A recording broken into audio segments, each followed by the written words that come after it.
Pemirsa, teror penembakan kembali terjadi di Amerika Serikat dan kali ini menewaskan 4 orang termasuk pelaku penembakan. Berdasarkan keterangan polisi setempat, seorang pria menembakkan senjatanya di dalam gedung klinik rumah sakit St. Francis di Tulsa, Oklahoma pada Rabu waktu setempat. Sebelumnya pihak kepolisian Tulsa menerima telepon dari seorang pria yang membawa senjata di lantai 2 gedung rumah sakit tersebut. Ketika petugas tiba di lokasi, mereka menemukan sejumlah orang sudah tertembak dan 2 diantaranya tewas di lokasi kejadian. Satu korban tewas diduga pelaku penembakan karena membawa senapan laras panjang dan sepucuk pistol. Sebelumnya pada bulan Mei lalu, teror penembakan juga terjadi di sebuah sekolah dasar di Uvalde, Texas yang menewaskan 19 murid dan 2 guru.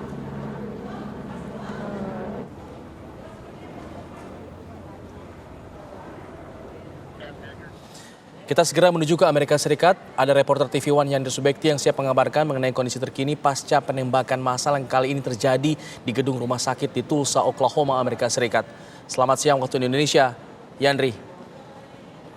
Ya, selamat siang, Alfa dan pemirsa TV One. Ya, Yandri, sudah ada keterangan resmi dari pihak kepolisian mengenai hal ini, penembakan yang kembali terjadi kali ini di klinik rumah sakit. Peristiwa yang terjadi sekitar 7 jam lebih waktu setempat atau kejadian di San Francisco di rumah sakit di negara bagian Oklahoma. Dari keterangan yang disampaikan oleh pihak terkait atau pihak kepolisian, termasuk diantaranya korban dari warga sipil yaitu 4 orang dan 1 pelaku penembakan. Peristiwa yang terjadi di rumah sakit, di sebuah rumah sakit yang berada di kota Tulsa tersebut terjadi di lantai 2. Dari keterangan atau saksi mata disampaikan bahwa pelaku penembakan bergegas langsung menuju ke lantai 2 tersebut dan menanyakan nama seseorang dokter yang diperkirakan praktek di situ. Namun dari informasi yang disampaikan oleh saksi mata, ini tidak ada nama dokter tersebut dan secara tiba-tiba pelaku menembak di sekitar lokasi tersebut, di ruangan tersebut, dan akhirnya hingga saat ini diketahui 4 orang tewas.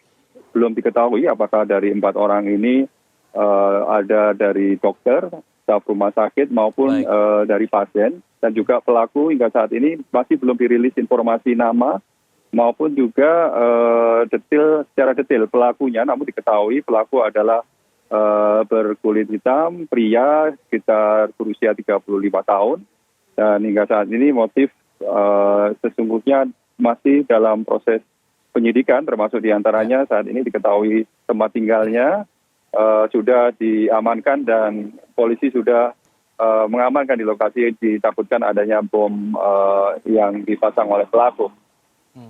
Baik, Yandri, identitas pelaku belum diketahui, tapi apakah juga diketahui dirilis oleh pihak kepolisian mengenai penyebab kematian dari pelaku? Apakah karena bunuh diri atau ada perlawanan dari pihak rumah sakit?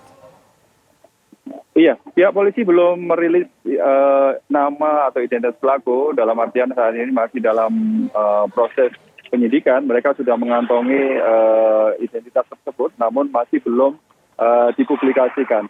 Dan untuk korban penembakan, ini masih didata juga apakah pegawai tersebut pegawai ataupun juga dari pasien rumah sakit, dan hingga saat ini pun masih belum dirilis. Dan menurut informasi dalam press release tersebut, polisi saat dihubungi ini datang sekitar 3 menit dari panggilan pertama oleh mereka yang berada di lokasi atau mendengar kejadian tersebut, dan langsung tiba sekitar 3 menit, dan polisi saat tiba masih terdengar suara tembakan. Namun setelah polisi mendobrak pintu di lokasi TKP ini, diketahui pelaku sudah dalam keadaan meninggal dunia dengan ditemukan juga senapan rifle atau senapan laras panjang dan juga pistol. Dan diduga ini akibat diperkirakan meninggal karena bunuh diri. Dan informasi detailnya hingga saat ini masih belum dirilis oleh pihak kepolisian, termasuk juga motif maupun bagaimana pelaku mendapatkan senjata dan juga bagaimana kondisi kejiwaan pelaku. Dan ini tentunya akan sedikit membutuhkan waktu lama karena pelaku saat ini sudah meninggal dunia, dan diharapkan dari informasi saksi mata, keluarga, nantinya akan segera diketahui kenapa terjadi insiden penembakan yang dalam 1 bulan ini sudah terjadi 7 kali, dan ini adalah dari informasi yang kami peroleh sebanyak 233 kasus penembakan dalam 1 tahun ini, Alfat. Ada 7 kali kasus penembakan di bulan ini saja begitu ya, di 1 bulan terakhir Ya, ini. benar sekali. Apakah kemudian apakah hal ini menjadi pemicu dari pemerintah untuk bisa mencabut larangan kepemilikan senjata api? Karena belakangan sedang dibahas setelah kejadian di Texas kemarin.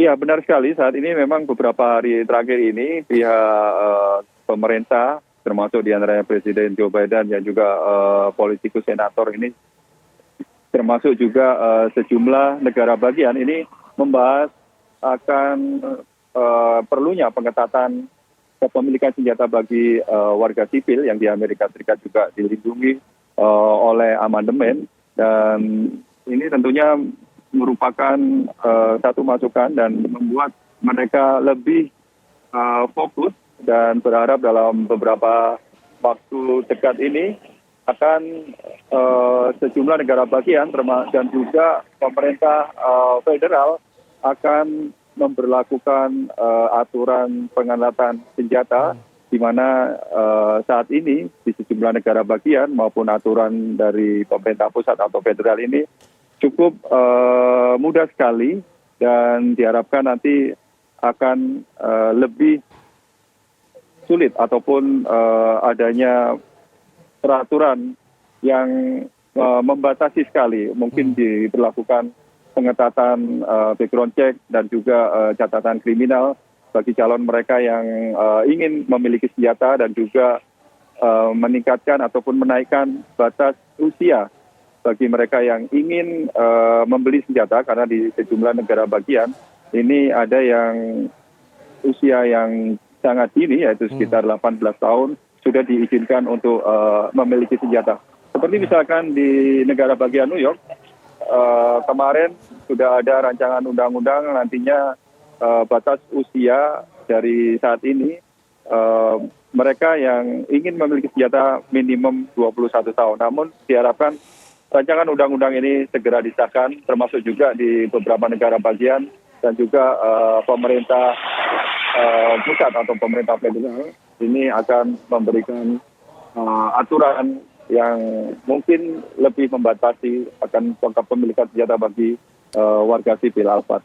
Bagaimana dengan respon media massa, respon masyarakat mengenai kasus-kasus penembakan terjadi, dan juga respon dari pemerintah begitu, menanggapi respon masyarakat menanggapi respon pemerintah begitu?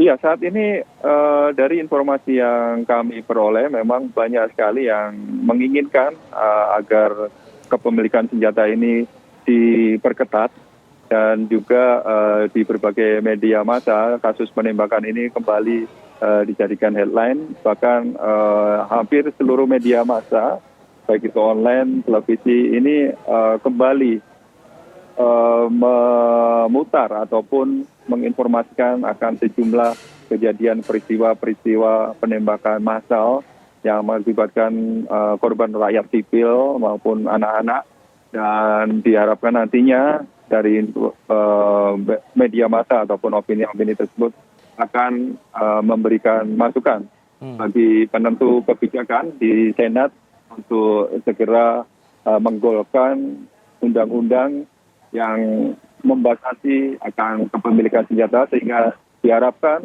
mereka yang memiliki senjata ini adalah orang-orang yang memang memiliki psikologi ataupun juga background yang bagus atau baik, sehingga tidak kembali terjadi peristiwa-peristiwa yang seperti ini.